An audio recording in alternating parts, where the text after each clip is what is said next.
네, 안녕하세요. 자료해석의 신, 수리의 신, 신원입니다. 반갑습니다. 자, NCS 직업기초능력평가에 대해서 함께 알아보는 시간 갖도록 하겠습니다. 자, 고득점을 위한 이제 스타트 시작해 보겠습니다. 자, 오늘 다룰 내용은요. 일단 강사 소개 간단하게 하고요. 그리고 NCS가 어떤 건지 소개하고, 그리고 고득점 전략, 그리고 최종적으로 NCS에서 꼭 알아야 되는 기초 개념 몇 가지 소개해 드리도록 하겠습니다. 자, 저에 대한 소개에 들어가 보겠습니다. 자료해석의 신, 자료해석의 허니 꿀이잖아요. 그래서 제가 꿀팁을 많이 드릴 테니까 잘 따라와 주시기 바라겠습니다. 자, 그리고 저 사진을 보시면 여기에 2019년에 찍었던 공공기관 채용정보 박람회 메인 무대 강의를 했던 그때 찍었던 사진이고요. 자, 그리고 그 외에 저의 경력, 양력들 쭉 살펴보시면 PSET 1타 출신 NCS 수강생 1위, 그리고 자료해석 네이버 트렌드 1위, 그리고 자료해석 교재 1위, 뭐 이런 것들 쭉 소개해 놓고 있습니다. 제가 직접 다 읽으려고 하니까 좀 쑥스럽네요. 빠르게 넘어가겠습니다. 자, 그 다음에는 제가 이제 공공기관 채용정보 박람회에 대해서 말씀드렸는데, 그걸 3번 메인 무대 대표 강의를 했었고요. 그리고 부산시청 또는 울산 중구청과 같은 공공기관에서 NCS 특강을 했었고요. 그리고 위포트에서 NCS 강의하고 있습니다. 자, 그리고 공단기에서 7급 PSET, 프라임 법학원에서 5급 PSET 강의하고 있고요. 그리고 EBS PSET 강의도 했었습니다. 자, 그리고 서울대 행정대학원 등 주요 대학에서 강의를 진행을 했었습니다. 자, 뭐 그 정도로 소개해 드리도록 하겠습니다. 자, 그 외에 이제 PSET 강의, NCS 강의 했던 뭐 대학들 쭉 가나다 순으로 해놨는데요. 여기에 빠진 대학이 있을지 모르겠는데 아무튼 굉장히 많은 곳에서 강의를 했었습니다. 자, 그러면 컨택트. 자, 질문거리가 생겼을 때 어떻게 연락을 해야 되는가 말씀드리겠습니다. 자, 카페가 있어요. 펜PSAT 카페가 있고요. 그리고 위포트 또 카페에다가 올리셔도 되겠습니다. 위포트에. 그리고 이메일 여기 new.pset.ncs gmail.com 여기로 메일 보내주시면 되겠습니다. 그러니까 카페는 펜PSAT 다음에 있습니다. 그리고 이메일 있습니다. 그리고 오픈 카톡방, 카카오톡에서 오픈 카톡방에서 신헌 NCS 검색하시면 방이 있으니까요. 신헌 PSET NCS 같이 운영하는 방이니까 그 방에 오셔서 질문하셔도 되겠습니다. 자, 그럼 이제 NCS 소개로 넘어가 보겠습니다. NCS가 뭐의 약자죠? 자, 궁금하시죠? 자, 같이 볼게요. 자, National Competency Standards라는 단어에서 따온 겁니다. 자, 그래서 국가 직무 능력 표준이다. 저기서 competency라는 게 그 PSAT에서 A, aptitude하고 좀 유사한 뜻으로 쓰이는 건데요. 여러분, NCS가 PSET하고 좀 유사한 관계에 있는 시험이잖아요. 그럼 PSAT, PSET은 Public Service Aptitude Test라고 합니다. 그래서 공직 적격성 검사라고 하는데 그 aptitude, 뭐 능력, 적격성 이렇게 번역하잖아요. 여기서 competency도 직무 능력이라고 번역합니다. 자, 그래서 국가가 직무 능력에 대한 표준을 정해준 것이다라고 생각하시면 돼요. 그래서 이게 생기기 전에는 각 기관, 공기업, 공단별로 알아서 그냥 자체적으로 선발을 했었습니다. 그러다 보니까 시험 유형이 제각각이었겠죠. 그래서 뭐 어느 특정 공기업을 준비하기 위해서 별도의 공부를 해야 되고 또 다른 공기업을 위해서 또 별도로 공부를 해야 되니까 이 호환성이 굉장히 약했던 상태였습니다. 그래서 그거를 정리를 해준 겁니다. 이렇게 해서 요 정도만 공부하면 어느 기관이든 갈 수가 있다는 거죠. 그래서 그 내용이 어떤 거냐? 자, 빠르게 여기 읽어보시면 되는데요. 산업 현장에서 직무 수행하기 위해서 요구되는 지식, 기술, 소양 등의 내용을 체계화시킨 거다. 자, 그래서 쭉 읽어보시고요. 마지막. 그래가지고 모듈 형태의 구성. 그래서 직무 능력을 능력 단위화하여 개발했다. 그리고 NCS는 여러 개의 능력 단위 집합이다. 그러면 어떤 능력들로 구성이 되어 있는지 보겠습니다. 자, 그러면 직업기초능력평가에서 다루는 능력이 어떤 것들인지 영역을 보도록 하겠습니다. 자, 10가지 영역의 기초능력으로 구성되어 있습니다. 자, 실제 직무 수행에 필요한 기초 능력을 평가한다. 그리고 객관식 사지선다, 오지선다로 물어보고요. 문제당 1분에서 1분 30초 내외 시간을 주고요. 자, 그러면 영역들, 제목들 쭉 읽어보겠습니다. 자, 일단 첫 글자로 기억해 볼게요. 두 문자 외우기, 의수문자자, 대정기, 조직. 자, 의사소통, 수리, 문제해결, 자기개발, 자원관리, 대인관계, 정보기술, 조직의 직업윤리. 자가 두 개가 있습니다. 자기개발, 자원관리. 그럼 이 영역들이 모두 똑같은 비중으로 중요하냐? 그건 아니에요. 위에 있는 세 개. 의수문, 이게 제일 중요한 3대 영역이고요. 그 다음 자원관리가 그 다음으로 중요한 영역입니다. 자, 그러면 이제 디테일한 소개는 조금 이따 하도록 하고요. 자, 두 번째, 이제 직무수행 능력 평가라는 게 있습니다. 그래서 직업기초 능력 평가가 1단계, 2단계에서 직무수행 능력 평가. 자, 그래서 어떤 것들을 보느냐? 자, 전공시험의 변화 형태라고 보시면 돼요. 그래서 객관식이나 논술 형태로 법학, 행정, 경영, 경제, 회계 등 자, 인문계열 쪽에서는 요것들을 묶어가지고 내는 기관도 있고요. 아니면 저 중에서 골라서 선택형으로 보는 경우도 있습니다. 자, 그 다음에 이제 기술직무 쪽에서는 전공기사시험 수준의 문제가 출제가 됩니다. 자, 그렇게 해서 정리하시면 되겠고요. 그래서 직업기초능력평가만으로 필기를 끝내는 데도 있고 2차로 직무수행 능력평가까지 들어가는 기관도 있습니다. 자, 그러면 이제 핵심 영역 정리 들어가 볼게요. 자, 빨간색으로 표시한 의사소통, 수리, 문제해결 요게 3대 영역이에요. 그래서 의수문 세 글자로 기억해 주시고 그 다음에 이제 자원관리가 그 다음으로 중요하고요. 그 다음에 여기 보라색으로 칠해놓은 정보, 기술, 조직 이해가 그 다음 단계로 중요하다고 보시면 되겠고요. 자, 그 다음에 이제 파란색, 자기개발, 대인관계, 직업윤리 여기는 뭐 굉장히 중요도가 낮습니다. 출제된다 하더라도 뭐 상식적으로 충분히 풀 수 있는 수준의 문제들이 출제됩니다. 자, 그러면 그 중에서도 자료 해석과 관련된 영역이 어떤 것들인지 보겠습니다. 자, 표 그래프와 함께 텍스트가 결합되어 있는 형태를 자료 해석이라고 정의를 하겠습니다. 자, 그러면 자료 해석을 좁게 정의 내릴 때는 수리 영역의 하위 영역으로 자료 해석이라는 게 있지만 넓게 보면은 수리뿐만 아니라 자원관리, 문제 해결에도 계산형 문제, 표 그래프가 결합되어 있는 문제들이 출제가 됩니다. 그래서 그런 문제들을 다 자료 해석이라고 크게 볼 수가 있겠죠. 그래서 결국 NCS의 고득점은 자료 해석에서 결정한다. 자료 해석이 핵심이다. 라고 생각하시면 되겠습니다. 자, 그럼 이제 주요 공기업의 출제 경향, 자, 출제 영역 위주로 쭉 보고 갈게요. 자, 코레일, 자, 여기 박스 쳐놓은 부분, 의수문 3개 영역 출제되고요. 자, 서울교통공사는 출제 영역이 다 들어가 있습니다. 전 영역 다 들어가 있고 10개 영역이. 그 다음 한국도로공사는 의사소통, 문제해결, 정보. 그 다음 수리하고 자원관리는 세모.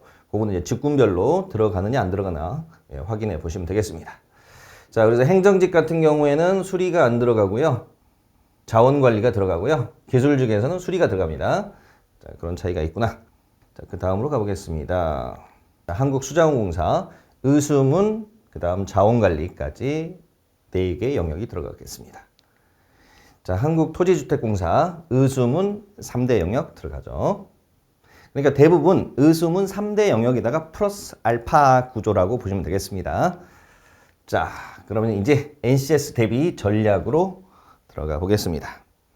자, 일단 전반적인 전략을 말씀드리고요. 그 다음에 이제 영역별 전략을 말씀드리도록 하겠습니다. 자, 문제 유형을 일단 분석해 보면 핏셋형, 그 다음 모듈형 이렇게 분류할 수가 있는데요. 자, 핏셋형부터 보겠습니다. 자, 핏셋형 같은 경우는 출제 비중이 높죠. 보통 한 70%, 80% 비중 출제되고요. 또 90% 이상 핏셋형으로 출제되는 기관들도 있습니다. 자, 그래서 문제의 원천은 민간 경력 5급 공채 쪽에서 보고 있는 뭐 최근은 7급 공채에도 핏셋이 들어갔죠. 거기서 보고 있는 그 핏셋 시험이라는 PSAT라는 것을 참고해서 만든 유형의 문제를 핏셋형이라고 합니다. 그래서 거의 똑같이 나오는 경우도 있고요. 살짝 변형해서 나오는 경우도 있습니다. 완전히 똑같이 나오는 경우도 몇 번 있었고요. 자, 그래서 대체로 이제 변형할 때 좀 쉽게 변형을 하지만 그대로 나오기도 합니다. 자, 그 다음 이제 이런 유형의 시험을 우리가 적성검사형이라고 하죠. 적성검사. 그래서 별도의 암기된 지식을 묻는 게 아니라 제시된 자료 내에서 문제 해결을 요구합니다.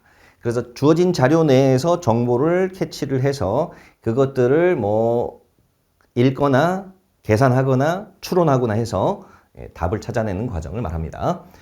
자, 그래서 주요 공기업에서 출제되고 문항수 비중이 높다라는 거, 그리고 관련 강의는 P4N, 줄여서 P4N, PSET4 NCS. PSET을 공부하는데 NCS를 위해서 PSET을 공부한다. 이렇게 해서 제가 쓴 시리즈 책들이 있죠. 그 중에 핵심 기본서, 그리고 300제 책들이 있고요.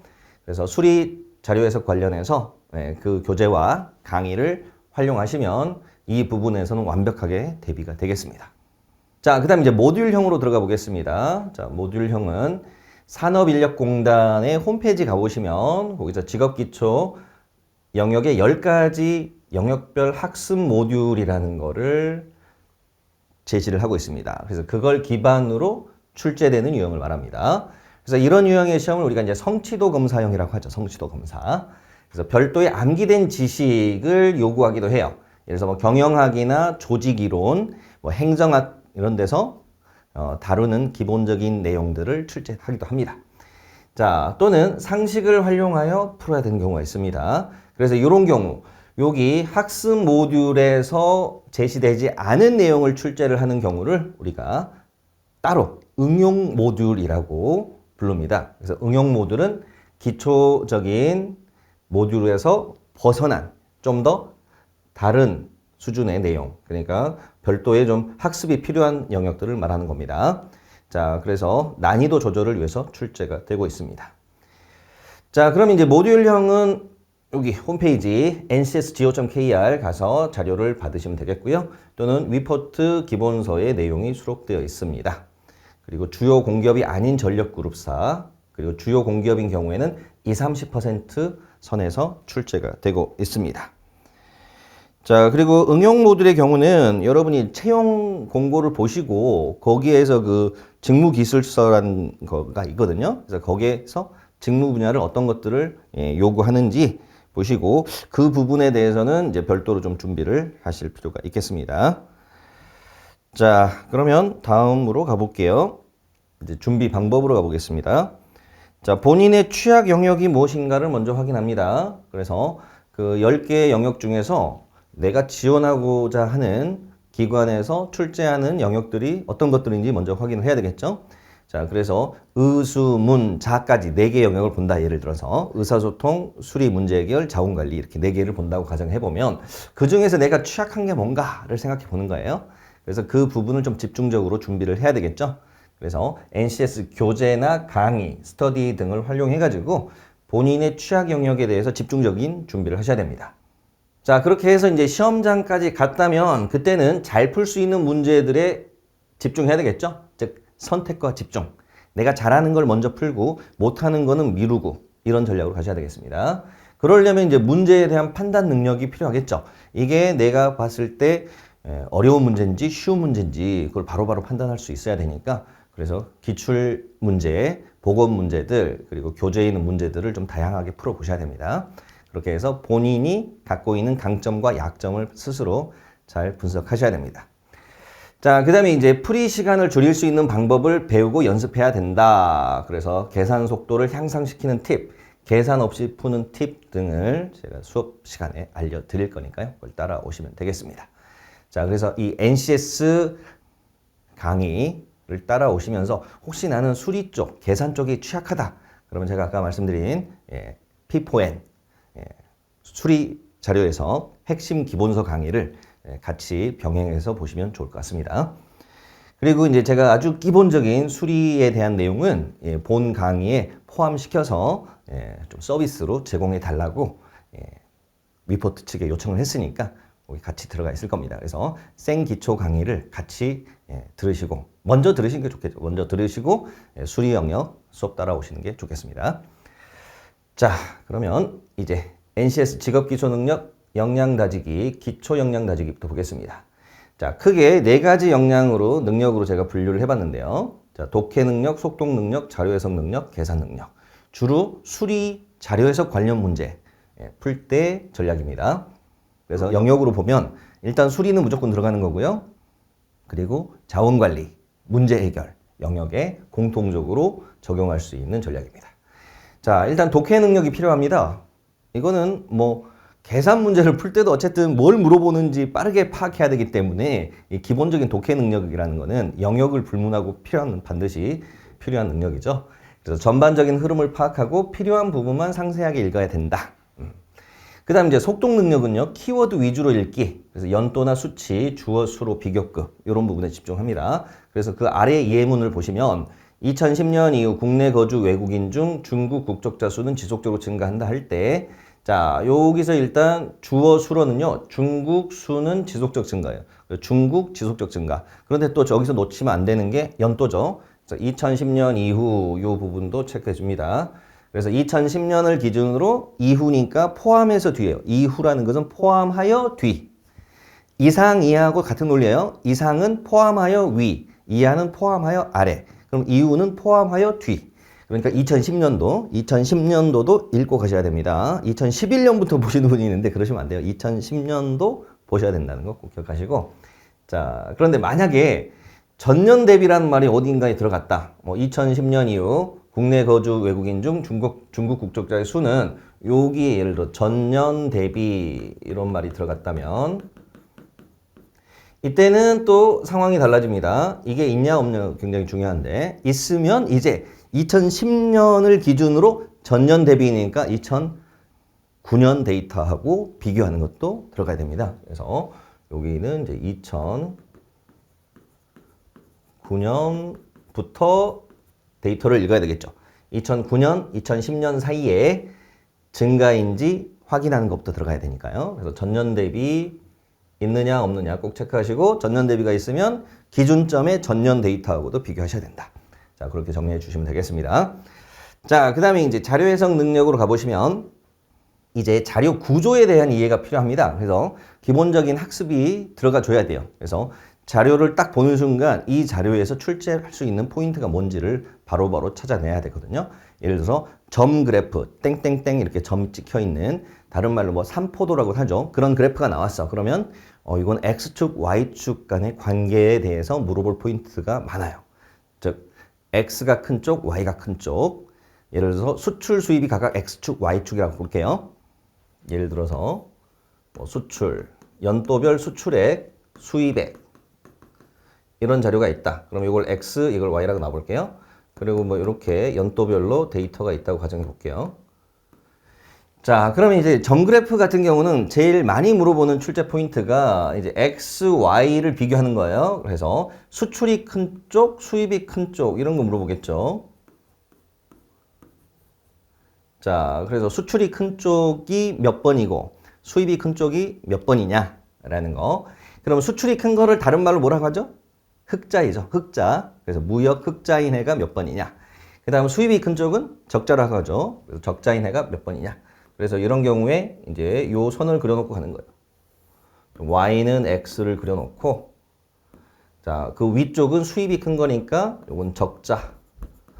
아래쪽은 수출이 큰 거니까 흑자. 이렇게 영역을 구별합니다. 자, 그 다음에 또 물어보는 포인트는요. X와 Y의 합에 대해서, 즉 무역 규모라고 하죠. 그 다음에 X, Y의 차이에 대해서, 즉 여기서는 수출, 수입의 차. 예, 그래서 이제 만약에 순수출이라고 하면 수출에서 수입을 빼는 거고요. 순수입이라고 하면 수입에서 수출을 빼는 그런 것들을 물어봅니다. 또는 그냥 수출, 수입의 차 이렇게 말로 했을 때는 플러스든 마이너스든 상관없으니까 이제 절대값 이렇게 넣어주면 되겠습니다. 자, 그 다음에 이제 X분의 Y 이것도 많이 물어봅니다. 자, 수출 대비 수입의 비율. 자, 이런 거는 이제 원점에서 연결한 기울기로 판단합니다. 그래서 원점 연결 기울기. 그래서 예를 들어서 여기가 이렇게 판단하면 그 기울기가 가장 큰 해가 됩니다. 그래서 X분의 Y는 원점 연결 기울기로 판단해서 찾아내시면 됩니다. 자, 그런 디테일한 내용들에 대해서는 이제 또 각각 문제 풀면서 설명해 드리도록 하겠습니다. 아무튼 이런 식으로 어떤 자료를 보면 그 자료에서 출제할 수 있는 포인트가 뭔가를 예상할 수 있어야 됩니다. 그래서 그런 것들을 예상하고 점그래프 나왔어? 그럼 기울기 가지고 묻는 거 나오겠네? 그래갖고 걔를 딱 타겟팅 잡아갖고 풀면 됩니다. 그래가지고 답이 확정되면 끝나는 거예요. 자, 그럼 이제 다시 일반론으로 가보시면 그래서 자료 구조에 대해서 이해를 하고 있다면 출제 포인트를 예상할 수가 있다는 거예요. 자, 그리고 이제 제목과 단위, 표, 그림의 항목, 각주, 선지 이런 것들로 구성이 되어 있으니까 그런 것들의 관계를 보셔야 됩니다. 그래서 제목을 보면 이 자료가 어떤 대상을 범주로 하고 있는지 잡아내시고요. 그 다음 단위를 보면 절대적 자료인지 상대적 자료인지를 보셔야 돼요. 예를 단위가 이제 개수라든지 인원수 같은 경우는 그 절대적인 양인데 뭐 퍼센트라든지 지수라는 게 나오면 그거는 어떤 상대적인 양이라는 거예요. 예를 들어서 30%라는 걸 봤어. 단위가 퍼센트죠. 그럼 그 30%를 어떤 절대적인 양으로 해석하면 안 되겠죠. 상대적인 양인 거예요. 30%. 그럼 뭐에 대한 30%인가를 따져봐야 되겠죠. 그래서 기준수를 따져보는 거예요. 예를 들어서 기준수가 500명인데 30%야. 남자의 비율을 합시다. 30%. 그러면 이제 150명이 이제 해당되는 수가 되겠죠. 그렇게 해서 퍼센트 같은 상대적 자료가 나오면 기준수를 항상 찾아봐야 돼요. 그런데 기준수를 알려주지 않은 상태에서 퍼센트끼리 비교할 때는 조심하셔야 되겠죠. 그때는 기준수가 같은가 다른가를 따져봐야 돼요. 예를 들어서 성별 구성비, 남자 30%, 여자 70%. 그렇다면 기준수를 알려주지 않았지만 어쨌든 전체 수라는 게 예를 들어서 X라면 그 X가 공통적으로 적용되는 구조가 됩니다. X의 30%, X의 70% 각각 남자, 여자가. 그러니까 X라는 수가 공통적이기 때문에 비교할 때 서로 지워집니다. 대소 비교할 때. 약분된다 생각하시면 돼요. 그러니까 결국 30대 70이 남자 대 여자의 비가 되는 거예요. 3대 7 이런 식으로. 그래서 인원수를 판단할 수가 있는 거. 어느 쪽이 많다. 뭐 2배 이상이다. 남자에 비해 여자가 2배 이상이다. 맞잖아요. 3대 7이면 2와 3분의 1로 약분이 되는 거니까 1로 놓으면 남자를 여자가 2와 3분의 1, 즉 2.3333 배수가 되는 거니까요. 자, 그런데 만약에 그 비율의 기준수가 알려지지 않았는데 각각 다른 것에서 나왔다면 그때는 절대적으로 양을 비교할 수가 없겠죠. 절대적인 양을 비교할 수가 없습니다. 자, 예를 들어서 남자의 흡연율이 30%고 여자의 흡연율이 20%라고 가정해 볼게요. 그러면 남자 흡연자 수가 많다. 여자 흡연자 수보다. 이렇게 말할 수 있을까요? 그건 알 수가 없죠. 남자 흡연율의 기준수는 남자 수인 거예요. 남자 수에서 남자 흡연자가 차지하는 비율이 남자 흡연율인 거고 여자 흡연율은 여자 수에서 여자 흡연자가 차지하는 비율이 여자 흡연율인 거니까 그 각각의 기준수를 모르는 상태에서는 판단할 수가 없겠죠. 그래서 그런 것들이 출제 포인트가 됩니다. 기준수가 다른 상대적 자료에서 절대량을 비교하는 거 그거 조심하셔야 됩니다. 자, 그럼 이제 그런 것들이 출제 포인트가 되고요. 그 다음에 이제 표 그림의 항목 체크하고 그 다음 각주. 각주에는 구체적인 공식이 나와 있거나 수치가 나와 있을 때 굉장히 중요한 정보가 됩니다. 그래서 공식이나 수치가 각주에 나와 있을 때는 꼭 체크하고요. 그 외에 이제 어떤 딴지, 즉 이의 제기를 방지하기 위해서 디펜스 하려고 써는 각주들이 있어요. 그런 경우는 그냥 가볍게 넘기시면 됩니다. 그 다음 뭐 그 예시, 풀이 방법은 이렇다라는 예시용 각주도 있어요. 그런 건 참고만 하시면 됩니다. 자, 그 다음에 이제 선지 판단 순서는요. 읽기형 지문을 먼저 하시고 읽어주면 되는 거. 제가 필기할 때 R이라고 필기를 할 거예요. reading, 읽어주면 되는 거. 그 다음 계산형 지문 C라고 표기합니다. calculating, 계산하는 거. 그러면 읽기를 먼저 하고 계산을 나중에 하는 게 기본 원칙인데 예외는 있습니다. 읽기라도 너무 많은 양을 읽어야 되는 경우라면 그때는 패스하는 것도 괜찮아요. 그런데 계산도 마찬가지죠. 뭐 계산도 간단하게 뭐 덧셈 뺄셈 한두 번 정도에 끝나는 거는 그건 그냥 바로 하시면 되는 거예요. 근데 계산 양이 많은 경우 뭐 분수를 5개를 놓고 뭐 세 번째로 큰 거를 찾아야 된다든지 또는 곱셈을 여러 개를 해야 된다든지 뭐 그런 경우라면은 이제 패스하는 전략으로 가시는 게 좋겠습니다. 그럼 읽기 중에서 패스하는 건 어떤 거냐면 예를 들어서 중국의 인구가 매년 증가한다. 그랬으면 그건 중국만 쭉 따라가면 되는 거니까 쉬운 읽기 지문이 돼요. 만약에 인구가 표에 직접 나와 있는 자료라면 그래서 중국 찾아가지고 쭉 보시면 돼요. 그런데 뭐 인구가 2번 이상 증가한 국가는 7개이다. 이렇게 나와 있다면 그리고 표의 국가수가 한 15개 정도 있어요. 그러면 이제 한참 읽어봐야 되겠죠. 그래서 그런 건 좀 시간이 많이 걸리는 읽기 지문이니까 실전에서는 일단은 패스하는 전략으로 가는 것도 좋습니다. 또는 나는 뭐 속도 잘하고 읽기 잘한다 그러면 푸시면 돼요. 그러니까 그거는 본인의 기본 능력을 좀 따져보시면서 내가 계산을 잘하는 유형인지 속독을 잘하는 유형인지를 좀 둘 다 잘하면 최고겠지만 어쨌든 어느 쪽이 좀 더 잘하는지 좀 본인하고 본인의 그 능력하고 비교하시면서 전략을 세우시면 되겠습니다. 자, 그 다음에 이제 계산 능력은요, 계산은 최소화하는 전략으로 간다. 그래서 분수 비교, 곱셈 비교 테크닉 같은 거 제가 알려드리니까 잘 보시면 되겠고요. 자, 오늘 이제 OT 때도 간단하게 이거 좀 봐드릴 거예요. 분수 비교, 곱셈 비교 테크닉은. 그리고 조금 더 디테일한 거는 이제 수리 기초 강의 때 넣어놨으니까 그거 좀 자세히 보시면 되겠습니다. 자, 그 다음 필요한 계산 정확하게 사칙 연산, 비율, 증감률 계산 이것도 기초 수리에 넣어놨으니까 잘 따라오시기 바라겠습니다. 자, 이제 영역별 전략으로 들어가 보겠습니다. 그 대표적인 영역들 위주로 볼게요. 자, 의사소통부터 보겠습니다. 자, 의사소통 영역의 경우에는 일단 대부분 뭐 잘 하시는 영역이에요. 자, 근데 그 중에서도 좀 시간 소모적인 문제는 패스한 전략으로 가시면 되겠습니다. 자, 어떤 거냐? 뭐 장문인데 긴 문단이 나와 있어요. 긴 글이 나와 있는데 세부사항, 디테일한 걸 묻고 있습니다. 뭐 해당하지 않는 거, 바르지 않은 거 이런 것들을 묻는 거고 그 다음에 이제 내용 자체가 생소해. 뭐 철학이나 과학 같은 거 그런 거라면 일단 넘기셔도 되겠고요. 그게 세트형 문제라면 최대한 풀고 가셔야 되겠죠. 그래서 2문제, 3문제 걸려 있다면 풀고 간다 전략이. 그리고 짧은 문제에서는 최대한 시간을 줄여야 되겠죠. 어휘나 어법 같은 거는 그냥 바로 보면 판단이 되는 거예요. 그래서 모르면 이제 어쩔 수 없고 알면 바로 답을 찾을 수 있기 때문에 그런 부분에서 시간을 줄여야 되겠습니다. 자, 그다음 두 번째 이제 수리 능력. 자, 일반 수리 같은 경우는 뭐 방정식형 문제 그런 거 떠올리시면 돼요. 뭐 거속시 문제, 농도 문제. 쉬운 문제는 풀고요. 질문이 이해되지 않은 문제, 고난도 문제는 넘겨라. 그래서 문제를 보는 순간 구별을 하셔야 됩니다. 이거는 내가 풀이 방법이 떠올라야 되는데 안 떠올라? 그러면 패스하는 전략으로 가시면 되겠습니다.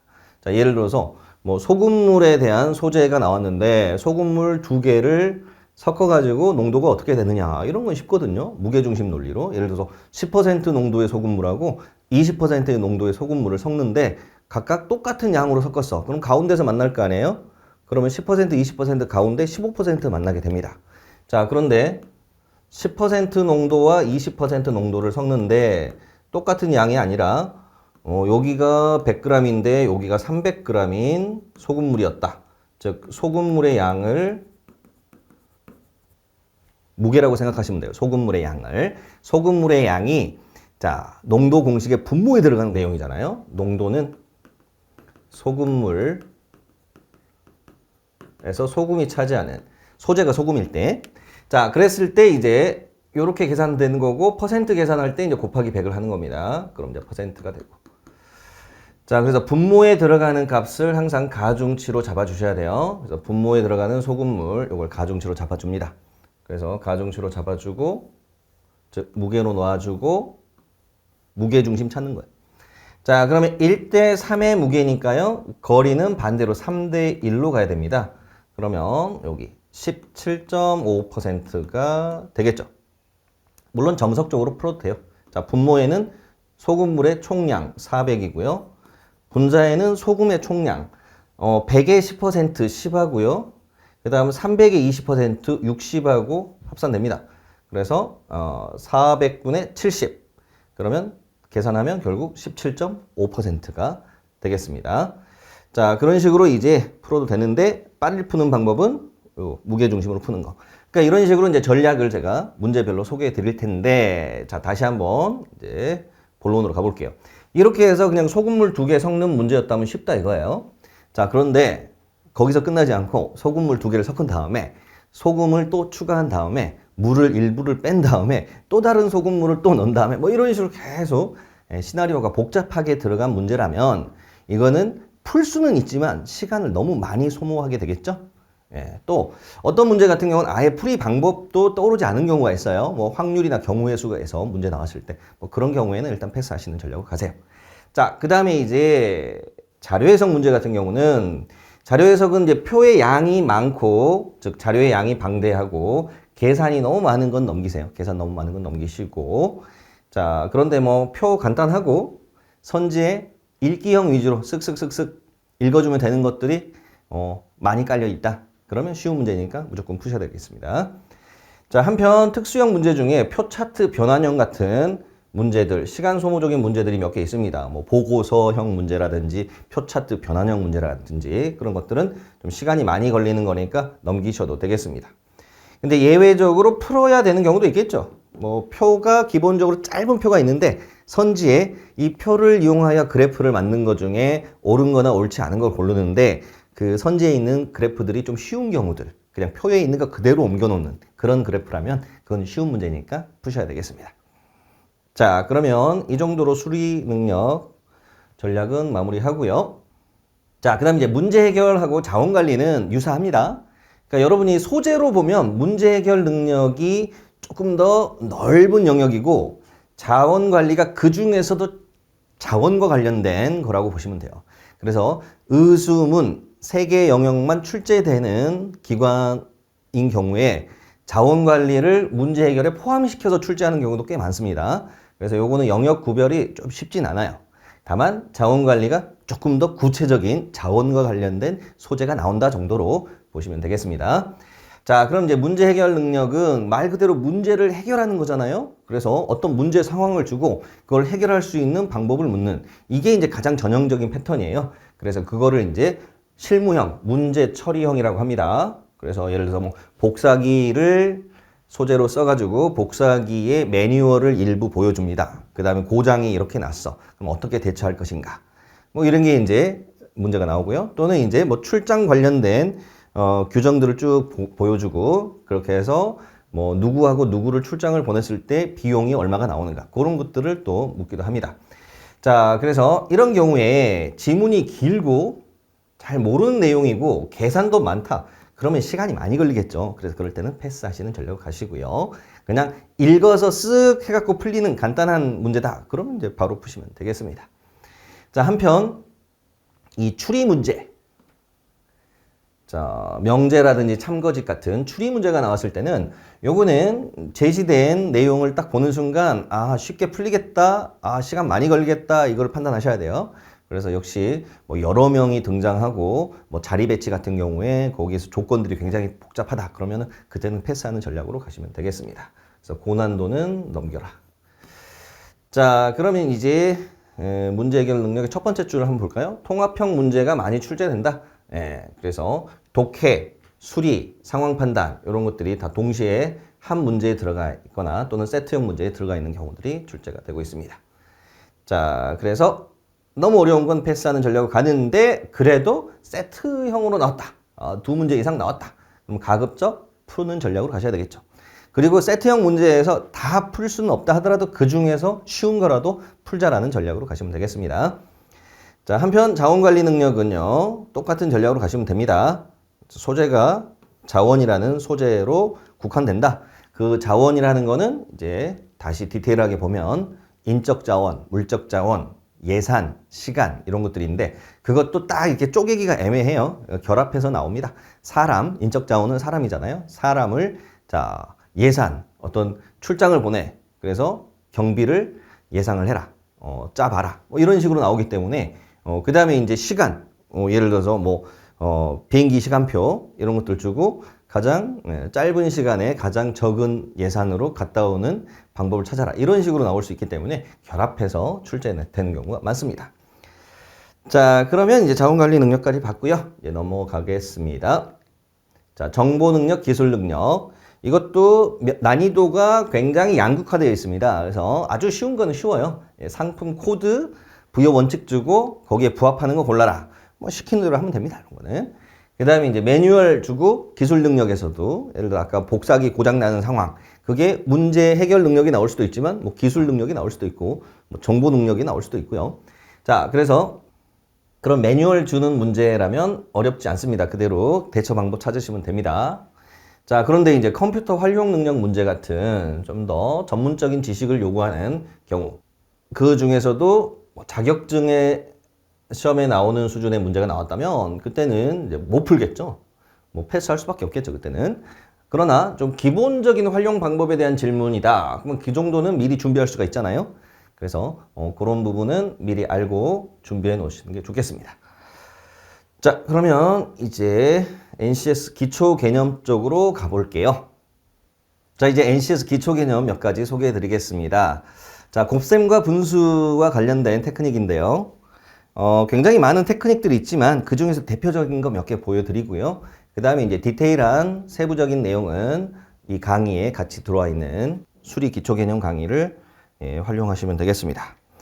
그리고 이제 그 부분에서도 좀 부족하다는 생각이 되시면 P4 NCS, P4N 시리즈 강의 중에 수리 자료에서 핵심 기본서 강의의 이론편을 들어보시는 걸 추천하겠습니다. 자, 그러면 첫 번째 곱셈과 관련된 내용 볼게요. 자, 신원 곱셈법. 자, 두 자리 곱하기 두 자리 곱셈인데요. 여러분 28 곱하기 64라는 곱셈을 수행할 때 자, 여러분이 초등학교 때 했던 곱셈 방법으로 한다면 자, 4, 8, 32 쓰고 여기를 1번 계산합니다. 그 다음 4, 2, 8, 그 다음 6, 8, 48, 6, 2, 12 이렇게 이제 하고 마무리합니다. 자, 그럼 앞에서부터 보면 1, 6 근데 여기서는 19가 나오잖아요. 그래서 앞에가 하나 올라가겠죠. 그래서 1, 7, 9, 2 이렇게 됩니다. 또는 뒤에서부터 연산하고 오셔도 돼요. 자, 그런데 이렇게 하다 보니까 저 자릿수 세팅하다가도 헷갈리고 시간도 좀 많이 걸려요. 그래서 그걸 제가 획기적으로 개선하는 방법을 알려드리겠습니다. 자, 이 구조를 보시면 여기다 선을 한번 쭉 넣어볼게요. 그럼 제일 먼저 계산했던 32는 여기 꼬리와 꼬리를 계산한 거예요. 4, 8, 32. 그 다음에 여기 앞에 있는 제일 앞에 있는 즉 제일 마지막 계산인 12는 머리와 머리 즉 앞부분을 곱셈한 겁니다. 자, 얘들은 근데 자릿수가 절대로 안 겹치죠. 그래서 이거를 이쪽으로 옮긴다 생각해 보세요. 12를 이쪽으로 옮긴다. 그럼 여기가 이제 없어지겠죠. 자, 그러면 이제 그 앞에 여기 요 모양이 됩니다. 요 모양이 돼요. 그 다음에 이제 여기가 8이니까 자릿수를 하나 앞자리 비어 있으니까 0을 채워줄게요. 그러고 보니까 이제 밸런스가 딱 맞네. 그래서 그 다음에 이제 제일 위에 있는 이 내용을 앞으로 살짝 보낸다. 여기를 살짝 앞으로 보내면 이렇게 되겠죠. 한 칸 앞으로 보내면 그렇게 해서 마무리하면 이렇게 됩니다. 그래서 탑형 모양의 밸런스를 딱 갖춘 모양이 됩니다. 자, 제가 이거를 개발해서 강의한 지가 꽤 오래됐는데 최근에 이제 다른 선생님들도 요거를 뭐 살짝 변형을 하시거나 아니면 뭐 똑같이 쓰시던데 원천은 저한테 있다는 걸 좀 알려주시면서 하시면 좋을 것 같습니다. 자, 그러면 이제 실전으로 들어가 볼게요. 이제 28 곱하기 64를 실전에서 이제 어떻게 해라 면 어떻게 해야 되냐면 자, 요렇게 일단 세팅을 하세요. 이렇게 세팅하시고 그 다음 가운데를 쭉 잘라줍니다. 자, 그 다음에 무조건 앞에서부터 계산합니다. 제일 큰 자릿수의 수치끼리 앞자리끼리 곱해주는 게 제일 중요해요. 그래서 자료 해석에서 예를 들어서 28 곱하기 64를 만났는데 이 결과가 1200 이상이다 라는 질문을 받았다면 그냥 앞자리만 곱해봐도 되잖아요. 2, 6, 12니까. 그래서 디테일한 계산은 필요할 때만 들어가시면 돼요. 자, 그럼 이제 2, 6, 12 쓰시고요. 그 다음 8, 4, 32 쓰시고 자, 그 다음 단계는 이제 크로스 곱셈이 됩니다. 크로스. 그래서 요렇게 그러면 2, 4, 8에 8, 6, 48 그러면 그 정도는 합산해서 56 머릿속에서 계산이 되면 한 줄로 써버리세요. 한 줄로 써버리시고 안 되면 두 줄로 쓰고 안 되면 두 줄로 쓰고 이 부분 같은 거예요. 자, 그리고 나서 이제 마무리 그러면 1, 7, 9, 2 이렇게 마무리가 되죠. 그래서 굉장히 깔끔하다. 가운데로 딱 센터 잡아주고 세로 방향으로 먼저 계산하고 크로스 방향 계산해주고 이렇게 세팅해 주시면 되겠습니다. 자, 그래서 좌우 대칭 모양으로 딱 자리를 잡았어요. 그래서 세로 방향으로 계산할 때 바로 가운데를 중심으로 배치하시면 되겠습니다. 자, 이런 방식으로 계산을 앞으로 해보세요. 그러면 굉장히 빨라질 겁니다. 자, 그러면 이제 다음으로 넘어가 볼게요. 자, 실전 문제 한번 연습해 봅시다. 자, 질문 한번 쭉 읽어볼게요. 최근 5년 이내 혼인한 부부 중 혼인 당시 장치 기계 조작 종사자 해당하는 사람 몇 명이냐? 자, 여기 있네요. 자, 근데 남편 쪽에서 16.4%, 아내 쪽에서 2.8%를 차지하고 있는데 각각 각주에 숫자 나와 있네. 제가 아까 각주 편에서 강조했던 거, 각주에 수치가 나와 있거나 공식이 나와 있으면 꼭 체크하라고 그랬죠. 자, 그러면 남편도 이 수가 있는 거고 아내도 이 수가 있는 거잖아요. 부부는 남편과 아내로 구성되어 있으니까 동수가 되겠죠. 자, 그러면 이제 이 147만 2천상, 그러니까 만 단위로 147.2 만 단위로 쓸게요. 이거에 자, 이 비율들을 합산을 먼저 해주는 게 좋아요. 그러니까 요렇게 한번 계산하고 요렇게 한번 계산하려고 보면 얘를 A, 얘를 B, 얘를 C라고 놨을 때 설마 이렇게 계산하지는 않겠죠? 따로따로 계산하진 않을 거 아니에요. 당연히 묶어야지. A가 공통이니까 B 더하기 C 묶어주고 이거를 먼저 계산해야 될 거 아니에요. 그 다음에 곱셈으로 가야 되겠죠. 자, 그래서 이 비율을 계산하면 19.2%. 이걸 계산하는 게 이제 핵심이에요. 자, 그리고 덧셈 빨리 하는 방법도 설명을 해드리면 16.4, 2.8이면 일단 두 가지 방법을 떠올려 볼게요. 첫 번째 방법은 소수점을 기준으로 앞에 먼저 계산하고 뒤에 따로 계산하는 거예요. 그럼 16, 2니까 일단 18이 나오고요. 그 다음 0.4, 0.8 그러면 1.2가 나오죠. 그래서 다시 붙여줘. 그러면 19.2. 그 다음 두 번째 방법은요. 이 뒷자리가 7, 8, 9로 끝나는 애들은 좀 도와줘. 도와줘. 그래서 16.4에서 0.2를 도와준다고 생각해 보세요. 그럼 2.8은 이제 3.0이 되겠죠. 그 다음 16.4는 0.2를 줬으니까 16.2가 됩니다. 그래서 이 두 개의 합하고 같아요. 그래서 덧셈은 한쪽에서 덜어서 다른 쪽으로 옮긴 다음에 더해도 똑같아요. 결과는. 그 논리로 7, 8, 9로 끝난 애를 끝자리를 0으로 바꿔주면 계산이 쉬워지잖아요. 그 논리로 푸셔도 되겠습니다. 자, 그럼 이제 19.2%. 자, 거기까지 일단 계산됐고, 그러면 이제 요 부분을 계산해야 되잖아요. 자, 그런데 이제 저기서 계산이 오래 걸린단 말이에요. 실제로. 그런데 선지에 보면은 약 몇만 명이냐 이걸 묻고 있어요. 그러면 정말 모든 수치를 다 계산할 필요가 없잖아요. 그죠? 그럴 필요가 없으니까 어림산으로 가자 이거예요. 그러면 어림산으로 가는 가장 기본적인 테크닉은요. 그 숫자를 다 이용하지 말고 한쪽은 깎고 한쪽은 올리는 거예요. 근데 그 비율을 비슷하게 적용해 주면 됩니다. 곱셈일 때. 자, 그래서 147.2는 깎아서 140으로 가고 19.2%는 올려서 20%로 가자. 그렇게 해서 이렇게 이제 세팅을 한 겁니다. 자, 그러면 이제 요 계산은 쉽죠? 140에 10%가 14니까 20%는 28. 그렇게 해서 답은 4번. 자, 이렇게 하면 이제 쉬운데 조금 불안한 감은 조금 있을 거예요. 선생님, 근데 28만보다 조금 작거나 조금 큰 쪽이 나오지 않을까요? 나올 수도 있지 않을까요? 예를 들어서 27만이나 29만. 아, 그래 다행히 선지에 없어. 그래서 26만밖에 없잖아요. 그 28만하고 가장 가까운 수가. 그럼 26만까지는 아니겠지라는 생각이 드니까 뭐 안심은 돼요. 근데 만약에 if 자 29만이나 27만이 선지에 나와 있다면 그때는 조금 구별이 더 들어가 줘야 되겠죠. 그래서 검산을 해보겠습니다. 검산. 자, 검산을 하는 방법은 자 이걸 생각해 볼게요. x가 있고 여기가 1.1 y가 있다고 가정해 볼게요. 그럼 여기가 1.1 x가 있고 y가 있다면 이 두 개는 완전히 같은 수가 됩니다. 즉 x에서 1.1x로 가는 배수랑 y에서 1.1y로 가는 배수가 각각 1.1배, 증가율은 10%잖아요. 그래서 서로 주고받는 증가율이 똑같으면 완전 같은 수예요. 그러면 이제 이렇게 생각하면 되지. 그 증가율이 비슷하다면 비슷한 수가 되겠구나. 이렇게 생각하시면 됩니다. 논리를. 자, 그러면 여기서 여기 가는 증가율, 여기서 여기 가는 증가율을 생각해 보면 자, 140에서 147.2는 일단 0.2는 무시할게요. 그러면 140에서 7이 커졌잖아요. 그럼 140의 10%가 14니까 그 절반, 즉 5%가 증가한 거야. 또는 140분의 7이 증가율이잖아요. 분수로 140분의 7. 그럼 약분하면 20분의 1, 5%. 대략 5% 잡아줍니다. 자, 한편 19.2에서 20으로 가는 건 0.8이 커졌어요. 이건 뭐 대략 4%에 가깝죠. 대략 4%. 그래서 증가율이 비슷하다. 그렇다면 비슷한 수겠구나 라는 걸 알 수 있고요. 그 다음에 이제 어느 쪽이 큰 수냐라고 따져보면 증가율이 그래도 위쪽으로 가는 증가율이 크잖아요. 아래쪽으로 오는 것보다. 그래서 위쪽의 수가 조금 더 큰 수라는 것을 잡아낼 수가 있습니다.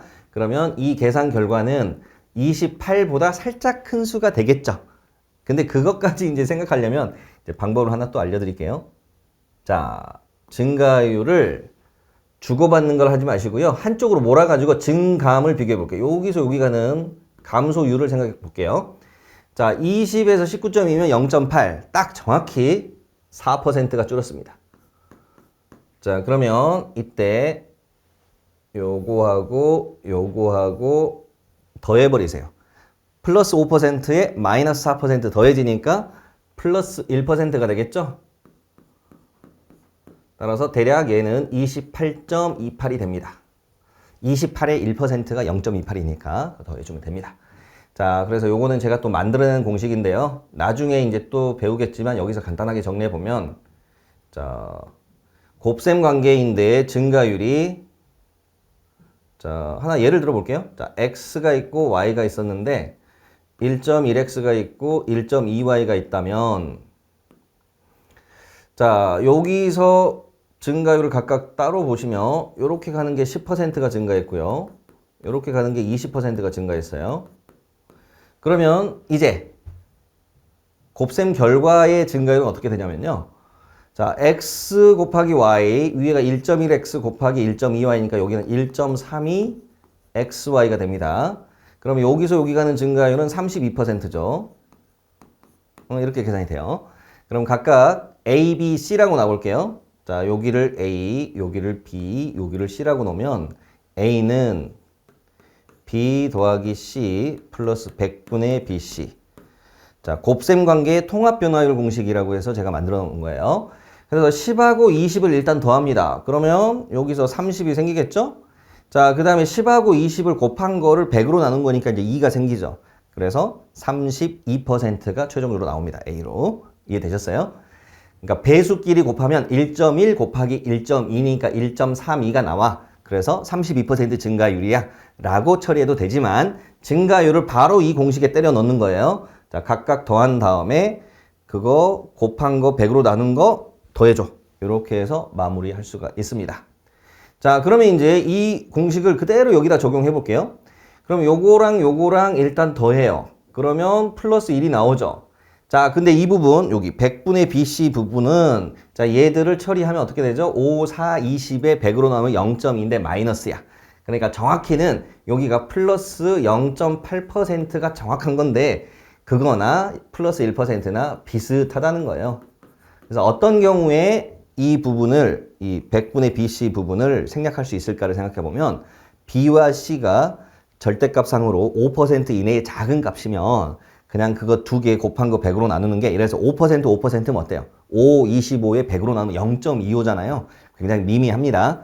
그래서 그런 경우에는 그냥 어림산으로 B 더하기 C로 끝낼 수가 있다는 거예요. 자, 그래서 아까 제가 바로 처음에는 여기 1%만 쓴 겁니다. 1%만 쓴 게. 이해되셨죠? 자, 그러면 이제 이 논리를 잘 기억해 보시고, 예를 하나만 더 들어볼게요. 이런 경우에도 쓸 수 있습니다. 자, T1, T2, T3. 자, 요 사이에 10%가 증가했고요. 요 사이에 30%가 증가했어. 그럼 T1부터 T3까지는 몇 %가 증가했습니까? 라고 물어보면 이때도 이 공식 그대로 쓰시면 돼요. 자, 배율로 바꿔보면 1.1배 된 거에 1.3배 된 거를 곱하는 거니까 1.43, 즉 43%가 증가하게 됩니다. 배수로 1.43이니까. 자, 그냥 공식에 또 때릴 수도 있죠. 변화율 공식. 10 더하기 30, 40 생각하고 그 다음 10 곱하기 30 나누기 100이니까 3 생각하시면 돼요. 그래서 43% 계산 쉽죠? 예, 그러면 이제 하나만 더 퀴즈 내볼게요. 여러분이 이제 주식 투자를 혹시 하시는 분 있거나 아니면 주변에 지인들 하거나 아니면 뭐 부모님이 하시거나 이런 경우 생각해 볼게요. 자, 주식을 샀는데 우리나라에는 상한선, 하한선이 있어요. 미국 주식에는 없는데 국내 주식은 플러스 30%, 마이너스 30%가 당일 그 최대 폭이거든요. 자, 그래서 이제 상한가를 쳤다 또는 상한가를 맞았다 이런 표현을 한다는 거는 30%까지 상승했다는 이야기예요. 자, 그러면 이제 퀴즈. 이틀 연속 상한가를 맞았어요. 그러면 수익률이 얼마일까요? 이렇게 물어볼게요. 그러면 30% 되고 그 다음 또 30%가 된 거잖아요. 증가율이. 그럼 배수로 생각해보면 1.3배가 되고 1.3배가 된 거예요. 지금 여기에 각각 30%, 30%가 들어갔다고 생각해보면 자, 그러면 이제 1.3 곱하기 1.3 그러면 1.69 그래서 이 제곱수 정도는 외워두세요. 13, 13, 169 자, 그래서 1.69니까 증가율은 69%예요. 그러면 공식에 대입하면 어때요? 여기 공식에 30, 30, 60에 30, 30, 100으로 나누면 여기가 9가 생기겠죠? 그래서 이 공식하고 결과가 같습니다. 자, 그래서 이 공식을 잘 활용해서 이럴 때 쓰시면 되겠습니다. 자, 그러면 그 정도로 이제 이 문제 마무리할게요. 자, 그러면 이제 넘어가서 자, 곱셈을 비교하는 방법 중에 많이 쓰는 방법 알려드릴게요. 자, 이것도 제가 세팅한 방법이에요. 일단 기본적으로 곱셈에서 각각 큰 수로 되어 있으면 당연히 큰 수가 되잖아요. 근데 한쪽은 커지는데 한쪽은 작아졌어. 그러면 뭐 약분이 쉽게 되면 약분하시면 됩니다. 자, 예를 들어서 이 수치 구조를 보면 이렇게 약분이 쉽게 되죠. 그래서 여기가 6이고 약분하면 그럼 이렇게 약분하면 51의 6배가 306이니까 이건 6보다 큽니다. 오른쪽이 큰 수다. 이렇게 이제 결론 내리시면 되는데 자, 직접 약분을 하지 않고 가는 방법을 또 설명해 드릴게요. 그러면 이제 증가율을 비교해 보는 거예요. 비슷한 애들끼리 봅니다. 300에서 309로 가는 증가율은 300을 기준으로 9가 커졌죠. 300분의 9. 그러면 약분하면 100분의 3이야. 분모가 100일 때 분자가 퍼센트가 되죠. 따라서 3%가 됩니다. 자, 또는 300의 1%는 소수점 2개를 땡겨주세요. 100분의 1에 해당하는 거니까 3입니다. 그것의 3배만큼 커졌어. 그래서 3% 증가. 이렇게 보셔도 되고요. 자, 한편 이제 50에서 51로 가는 거는 50분의 1이 증가율이죠. 처음 값분의 증가량이 증가율이니까. 그러면 얘는 100으로 분모를 바꾸면 분자가 2가 되겠죠. 따라서 2%. 자, 그럼 어느 쪽으로 하는 증가율이 큰가 보니까 오른쪽 가는 게 더 크다 이거예요. 자, 그럼 오른쪽이 큰 수가 됩니다. 증가율이 큰 쪽이 큰 수가 된다. 자, 이거는 무슨 논리하고 같냐면 결국 약분 논리하고 같아요. 자, 300을 1로 놓으면 309가 1.03이 되는 거고요. 50을 1로 놓으면 51이 1.02가 되는 겁니다. 그러면 약분했을 때 어느 쪽이 큰 수죠? 네, 오른쪽이 큰 수죠. 즉 증가율이 큰 쪽이 약분했을 때 큰 수가 남는다는 거예요. 그 논리로 끝내시면 되겠습니다. 자, 그럼 그 아래 예를 하나 더 볼게요. 291 곱하기 35, 321 곱하기 33. 자, 그러면 증가율 서로 비교해 볼게요. 자, 증가율을 정확하게 계산할 필요는 없고요. 대소 관계만 확인하시면 됩니다. 자, 291에서 321로 가는 건 30 커졌으니까 10%가 살짝 넘어요. 근데 33에서 35로 가는 건 2가 커졌으니까 10%가 살짝 안 됩니다. 10%는 소수점 하나 앞으로 당겨 주시면 돼요. 자, 그렇게 해서 오른쪽 가는 증가율이 크니까 오른쪽이 큰 수다. 이렇게 세팅하면 쉽고요. 여기서 또 한 가지 테크닉은 자릿수를 똑같이 맞춰 볼게요. 세 자리, 두 자리를 세 자리, 세 자리로 세팅합니다. 그래서 0, 0을 추가해 볼게요. 그러면 291에서 오른쪽 가는 증가량은 30이 증가했어요. 그 다음 330에서 왼쪽으로 가는 증가량은 20이 증가했습니다. 그래서 각각 증가율이 이렇게 세팅이 되죠. 그럼 어느 게 큰 증가율이냐? 즉 이 분수들 중에 어느 게 큰 겁니까? 라고 물어보면 당연히 앞쪽이 큰 수가 됩니다. 분자는 큰데 분모는 작죠. 그래서 이런 경우를 자대모소, 자대모소, 자대모소. 분자 큰데 분모가 작다. 이렇게 이제 마무리 지어주시면 돼요. 그래서 이때는 뭐 계산할 필요가 없습니다. 분자 큰데 분모 작으니까 당연히 큰 수가 되죠. 자, 그럼 정리해드리면 자, 증가율을 비교할 때도 자릿수를 똑같이 세팅해버리면 판단이 쉬워진다. 그렇게 마무리하시면 되겠습니다. 자, 그러면 이제 다음 내용으로 가볼게요. 이제 분수 비교 관련된 내용으로 가보겠습니다. 자, 그런데 분수 비교 방법은 워낙 다양하기 때문에 이걸 다 일일이 디테일하게 설명하기에는 뭐 시간이 좀 부족하니까요. 좀 개요만 말씀드리고 자세한 내용은 기초수리 강의에서 보시면 되겠습니다. 자, 일단 분수 비교 첫 번째. 자대모소이면 조금 전에 봤었죠? 무조건 이깁니다. 큰 수가 됩니다. 자대모소면 큰 수가 돼요. 그럼 반대쪽에 있는 수는 뭐가 되죠? 자소모대가 되겠죠. 분자가 작은데 분모가 큰 쪽. 자, 이거는 작은 수가 됩니다. 자, 그래서 요 세팅 한번 보세요. 요 세팅 보시면 일단 분수를 딱 봤을 때 분자 큰 녀석을 눈여겨봐요. 분자 큰데 혹시 분모 작나? 작네. 이렇게 쓱 비교하시면 그러면 동그라미 쳐요. 즉 자대모소 구조로 이겼다는 거예요. 자, 그러면 이제 한쪽이 분자 분모가 모두 커버리면 어떻게 하느냐? 그때 쓰는 대표적인 테크닉들 여기 정리해 놨습니다. 일단 수치가 간단하면 곱셈으로 넘겨서 비교하는 겁니다. 바로 오른쪽에 있는 이런 식이죠. 숫자가 간단하니까 크로스해서 곱셈으로 넘깁니다. 11, 7, 여기가 77 생기고 8, 9, 72가 생기는 거니까 앞쪽이 큰 수가 됩니다. 자, 곱셈으로 넘기기. 요거는 이걸 꼭 세팅해 두세요. A, B, C, D 이렇게 분수 비교해라 그러면 A, D 대 B, C 비교로 돌린다. 이렇게 크로스해서 곱셈으로 넘긴다. 이걸 꼭 기억해 주시고요. 자, 그 다음에 이제 차이법이라는 게 있는데요. 요거는 조금 있다가 다음 슬라이드에서 볼게요. 용병 쓰기라고 합니다. 제가 이 용어도 제가 만들어낸 용어인데 요즘에 용병 쓰기를 일반화시켜서 다른 선생님들도 쓰던데 아무튼 제가 빈자, 부자, 용병 이렇게 비유를 한 이유가 개념을 좀 쉽게 기억하기 위해서 이렇게 비유를 했습니다. 자, 그 다음에 증가율로 비교하는 거 자증대상, 모증대하 이 8글자는 꼭 외워두세요. 분자 증가율이 크면 상승, 분모 증가율이 크면 하락이라는 말이에요. 간단한 예를 들어보면 x분의 y라는 처음에 분수가 있는데 2x분의 3y로 변하면 어떻게 됩니까? 분자는 3배, 분모는 2배니까 분자의 증가율이 크죠? 배율이 크면 증가율도 당연히 따라서 커지게 되거든요. 자, 예를 들어서 3배다 그러면 증가율로 200%, 2배다 그러면 증가율로 100%니까 따라서 배율과 증가율은 서로 같이 움직이는 관계예요.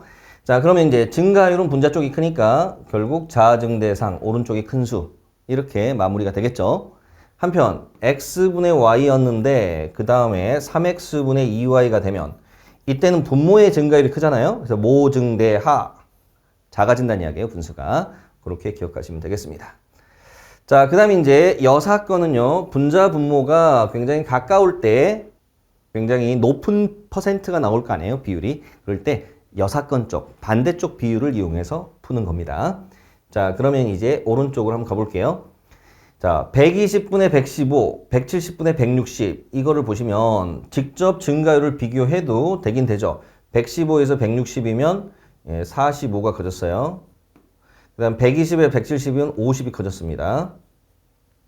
자, 그럼 증가율로 40% 기준으로 따져보면 분자에서는 40%가 안 되고요. 분모에서는 40%가 넘어요. 즉 분자 쪽에서는 10%가 115 기준에서 오른쪽으로 하는 거 봅니다. 그러면 115의 10%는 11.5. 그러면 20%는 23. 그럼 40%는 다시 2배에서 46이 됩니다. 그래서 40% 안 되고 그 다음 분모 쪽에서는 120의 40%는 48이니까 50은 그거보다 크다는 거 확인됩니다. 자, 그러면 분모 증가율이 크면 역방향이 큰 수, 이제 여기 앞쪽이 큰 수가 됩니다. 그렇게 해서 부등호를 처리하실 수가 있겠죠. 자, 근데 이게 좀 쉽진 않아요. 그래서 이때는 어떻게 하시냐면 여사건을 이용합니다. 자, 120에서 115가 아닌 쪽이 5가 있고요. 170에서는 160이 아닌 쪽이 10이 있잖아요. 각각 여사건을 분수로 썼습니다. 자, 그 상태에서 분자는 2배 됐고 분모는 2배 미만입니다. 그럼 자증대 상으로 오른쪽이 큰 수예요. 그러면 여사건의 부등호를 반대로 표기해 주면 되겠죠. 그래서 본사건의 부등호는 반대로 써주시면 됩니다. 그래서 여사건을 이용하면 쉽게 판단이 됩니다. 자, 그러면 이제 바로 위에 있는 거 마무리 해볼게요. 자, 이거는 이제 용병을 써도 되고요. 자증대상 논리를 써도 되는데 일단 용병 쓰는 건 다음 슬라이드에서 보기로 하고 자증대상, 모증대하 논리로 풀어봅시다. 자, 분자 쪽에서는 75에서 90으로 갔으니까 15, 즉 딱 20% 증가했어요. 75에서 15니까 약분하면 5분의 1이잖아. 20%. 근데 분모 쪽에서는 120에서 140, 20이 늘었습니다. 그럼 120에서 20 는 거는 20%가 안 되죠. 120에 20% 24니까. 그럼 분자 증가율이 크니까 자증대상. 그래서 오른쪽이 큰 수다. 이렇게 마무리하시면 되겠습니다. 또는 직접 계산하면 120에서 20이면 약분하면 6분의 1이잖아요. 6분의 1. 그러면 16.7%. 그 다음 75에서 15가 커진 거는 5분의 1. 이거는 20%. 근데 이걸 뭐 계산할 필요 없이 5분의 1, 6분의 1 보면 5분의 1이 큰 수라는 거 쉽게 알 수 있습니다. 자, 그러면 여기까지 이제 분수 비교의 개괄을 해봤고요. 역시 디테일한 거는 또 기초 강의 때 또 다루도록 하겠습니다.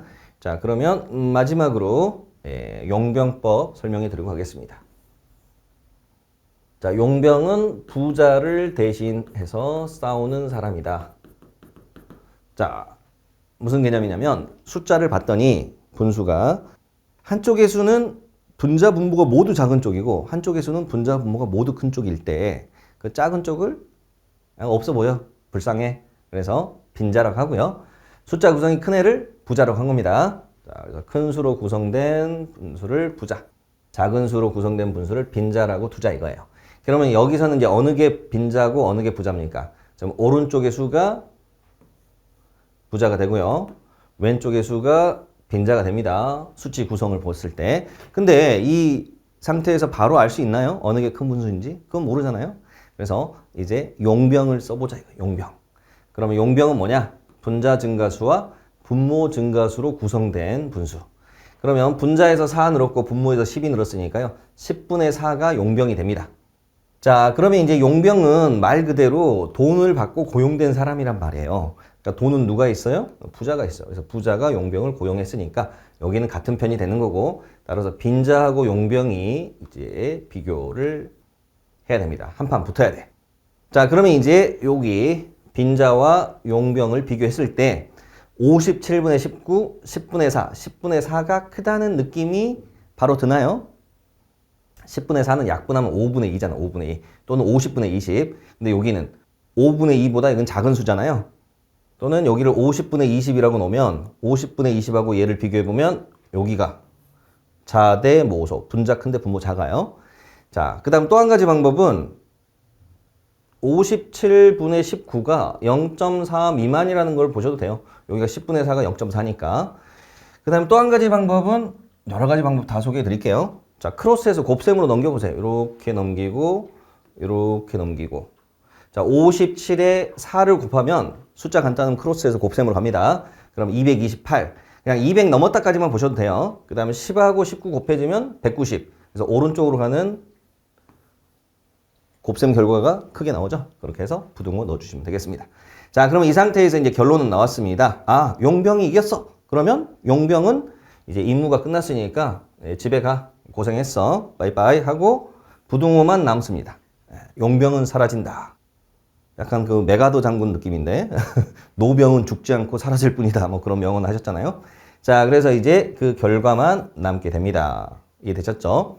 그래서 이 분수 구조를 용병을 이용해서 판단해 봤습니다. 자, 그런데 이 분수 구조를 굳이 용병을 이용해서 판단할 필요가 있을까? 자, 증가율이 쉽게 보이면 증가율을 보는 것도 쉽겠죠? 자, 그래서 쓱쓱 보니까 20% 기준에서 증가율이 구별이 됩니다. 19에서 23으로 가는 거는 4가 늘었으니까 19분의 4. 그럼 20분의 4가 20%죠? 그거보단 큰 수고요. 그 다음 57에서 10이 는 거. 57분의 10은 50분의 10이 20%니까 5분의 1이니까 그거보다 작다. 그렇게 해서 20% 기준으로 증가율 판단하시면 분자 증가율이 크니까 자증대상 오른쪽이 큰 수가 되겠죠. 그렇게 마무리하셔도 되겠고요. 자, 그 다음에 또 한 가지 방법은 약분하기를 하셔도 돼요. 자, 19하고 57이 약분하면 3분의 1이잖아요. 3대 1 관계니까 3분의 1. 즉 19에 3배를 한다는 거는 19는 20-1이니까 20-1의 3배잖아요. 그래서 57이다. 60에서 3을 뺀다. 이렇게 보셔도 되고요. 또는 19가 20-1인데 57은 60-3이니까 앞에서 3배, 뒤에서 3배 구조예요. 그래서 결국 토탈 3배 관계라는 걸 잡아낼 수가 있습니다. 자, 그럼 이제 뒤쪽의 수는 23을 1로 봤을 때 67은 3배인 69보다 작아요. 자, 그럼 분자를 1로 봤을 때 분모가 3 미만의 구조니까 이 화살표를 분자 쪽으로 돌려주면 자, 분모를 3으로 봤을 때 분자가 1보다 크다는 이야기로 정리하시면 되겠습니다. 그래서 오른쪽 수는 3분의 1 초과가 돼요. 그렇게 해서 오른쪽이 크다. 자, 그래서 분수 비교할 때는 다양한 방법을 쓸 수 있는데 그 중에 내가 가장 잘할 수 있는 방법을 적용하시면 돼요. 그래서 추천하는 방법이 증가율이 쉽게 판단되면, 그러니까 계산을 정확하게 하는 말은 아니고 딱 경계점을 찾아주시면 돼요. 10%든 20%든 그래서 증가율이 어느 쪽이 크다라는 게 보인다. 그러면 자증대상, 모증대야. 둘 중에 하나의 결론이 나올 거고요. 근데 그게 좀 자신이 없어. 증가율이 좀 비슷한 것 같아. 둘 다 10%, 20% 사이 어딘가에 있는 것 같아. 그러면 이제 그때는 용변을 쓴다든지 아니면 아까 했던 뭐 곱셈으로 돌린다든지 그런 방법들을 써보시면 되겠습니다. 자, 그러면 이제 분수 비교 테크닉까지 한 요 정도로 맛보기 말씀드리고요. 이제 강의 마치도록 하겠습니다. 자, 그러면 간단하게 이제 후기 몇 개만 보고 마무리할게요. 자, 드디어 취직 1학년을 했답니다. 국민연금 입사 감사합니다. 그 다음 건강보험공단 합격, 그 다음 코레일 합격, 선생님 생각나서 인사드립니다. 감사합니다. 합격해 주셔서 감사합니다. 자, 그리고 피셋에서 검증된 신원 강의 효과. 자, 피셋 점수가 이렇게 큰 폭으로 상승하신 분들 후기입니다. 네, 그래서 선생님께 감사합니다라고 연락 주셨고요. 자, 그리고 이제 리포트 수강 후기. 자, 강의 듣고 나서 문제 의도와 풀이 방법의 다양한 각도 및 풀이법을 체득했다. 너무 만족합니다. 그리고 문제 풀이 팁 주셔서 감사합니다. 신세계네요. 신원사님은 그저 빛이다. 최고 강사. 계산 꿀팁 많이 알아갑니다. 사랑해요. 함께해요. 감사합니다. 자, 그리고 막막하고 어려웠는데 강의 듣고 공부법이 잡혔다. 고득점도 노려볼 수 있겠다는 자신감 가졌습니다. 자, 그리고 문제 해결에서 색다른 방법 알게 되었습니다. 자, 그리고 신원쌤 강의 듣고 나서 전략적으로 문제에 접근해서 빠르게 푸는 방법을 터득했습니다. 예, 두렵지만은 않네요. 화이팅! 자, 그래서 이런 후기들까지 소개를 해드렸고요. 그래서 제 수업 들으시고 처음에는 좀 이해가 안 되시는 부분도 분명 있을 겁니다. 그랬을 때는 2번, 3번 반복해서 들으시다 보면 어느 순간 아, 저게 저렇게 연결돼가지고 아, 이렇게 풀리는 거구나 라는 게 터득이 되실 거예요. 그래서 포기하지 마시고 꾸준히 반복적으로 학습해 주시기 바라겠습니다.